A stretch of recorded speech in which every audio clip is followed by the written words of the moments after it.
Class 9 History, the first chapter, the French Revolution. Okay, let's start this chapter. Good morning, student. Come on this channel.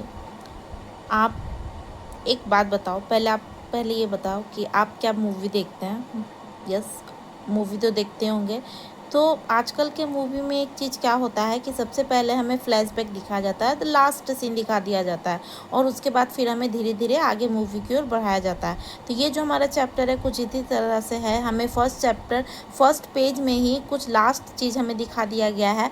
मतलब on the morning of 14 जुलाई 1789, 14 जुलाई 1789 के सुबह में क्या होता है कि एक अटैक होता है। एक टेरर का माहौल पूरा फ्रांस में रहता है। फ्रांस का एक शहर था पेरिस में पूरा आतंक का माहौल रहता है, टेरर एटमॉस्फेयर, मतलब चारों तरफ एटमॉस्फेयर। और एक र्यूमर्स फैल जाता है कि क्या फैलता है, the king of France wants to open fire on the people of France. मतलब वो जो राजा होता है फ्रांस का, वो ओपनली फायर कराने वाला है पीपल के फ्रांस के ऊपर में। और वो जो सोल्डर है वो उन्होंने पूरा मतलब लोगों को मारने के लिए पूरा अफरा तफरी मचाए हुए है। ये एक पूरा समाज में माहौल फैल जाता है।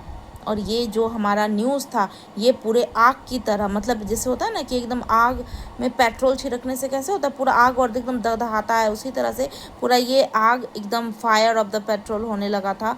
और पूरा जो एटमॉस्फेयर था, हमारा पब्लिक जो वहाँ के थे वो बहुत ज़्यादा इस न्यूज़ से डर चुके थे। वो डर के कुछ आगे क्या करें उनके समझ में नहीं आ रहा था। लेकिन कुछ ऐसे लोग थे जो वो चाह रहे थे कि अब हमें कुछ करना होगा और अगर हम कुछ करेंगे तो people thought that it was the better do the killed by doing something then do the die like this. अगर हमको मरना ही है, कुछ करना ही है, तो कुछ हम करके मरते हैं। और क्या वो करेंगे, तो चलिए आगे देखते। क्या होता है कि 7,000 मैन एंड वुमेन, लगभग मैन और वुमेन मिला के 7,000 की संख्या होती है। और वो एक गैदर्ड होते हैं, एक जगह मिलते हैं। कहाँ, तो front of the town hall वो। और वहाँ जाके वो डिस्कस करते हैं। क्या डिस्कस करते हैं कि if you want to the stand up and rebel against the king, अगर हमें खड़े होना है और रिबेल लेना है अगेंस्ट, किसके अगेंस्ट में, तो किंग के अगेंस्ट में, तो हमें क्या करना होगा, कुछ वेपन्स चाहिए होंगे। वेपन्स मतलब होते हैं औजार, हमें चाहिए होंगे। और फिर वो क्या करते हैं, तो नॉट फोर्सफुली लूट that the weapons keep the government building, और वो ज़बरदस्ती एक जगह अटैक कर देते हैं। और वो वह जो अटैक होता है वो बास्तिल का किला होता है। वहाँ का जो इंचार्ज होता है उसका नाम देखिए यहाँ पे, बेर्नार्ड रेने जॉर्डन। वो वहाँ पे क्या होता है, डेथ हो जाता है उसका, वहाँ मर जाता है बास्तिल जेल में। वो क्या करते हैं, जाके वहाँ पे फोर्सफुली अटैक करते हैं वीपेंस के लालच में कि हमें वीपेंस चाहिए होगा। और वो अटैक में क्या होता है कि वहाँ का जो जनरल होता है असिस्टेंट, वो वहाँ पे डेथ हो जाता है, वो मारा जाता है। ठीक है, वो उसका किल्ड हो जाता है।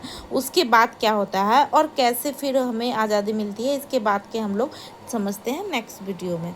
Thank you for watching. Okay, so new video start करते हैं हम लोग आगे का टॉपिक। तो जो फ्रांस का जो हमारा सोसाइटी था, ठीक है, लेट 18 सेंचुरी में क्या होता है कि 1774 में लुइस 16 जो हमारा होता है वो बर्बन फैमिली का होता है और वो राजा बनता है। ठीक है, 1774 ये डेट आपको याद रखना है कि 1774 में लुइस 16 राजा बनता है। और वो जो होता है वो बर्बन फैमिली से होता है। ठीक है, बर्बन बिस्किट तो आपने खाए होंगे बहुत सारे। हाँ, तो बस ये याद रखिएगा, ठीक है, कि वो बर्बन बिस्किट वाले बर्बन फैमिली से होता है। ओके, उसके बाद क्या होता है कि वो जो राजा बनता है तो उसकी उम्र मात्र उस समय 20 ईयर्स की होती है, मात्र 20 साल की उम्र में ही वो राजा बन जाता है। उसके बाद उसकी शादी होती है कहाँ की प्रिंसेस से, तो ऑस्ट्रेलिया। ठीक है, ऑस्ट्रेलिया के प्रिंसेस मैरी एंटोनवेट से उसका शादी होता है।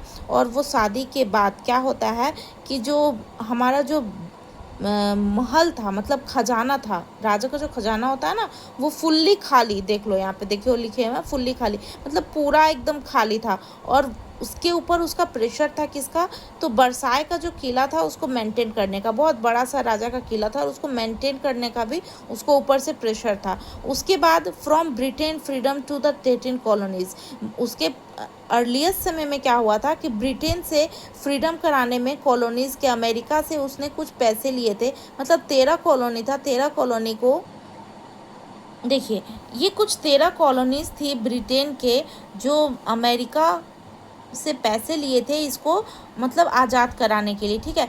तो वो जो पैसे लिया गया था, वो जो पैसा था, वो पैसा हमारा जो था वो उसको लौटाना था, और हर साल उसका जो टैक्स था वो बढ़ के 2 गुना 3 गुना होता जा रहा था। तो इसका प्रेशर राजा के ऊपर अलग।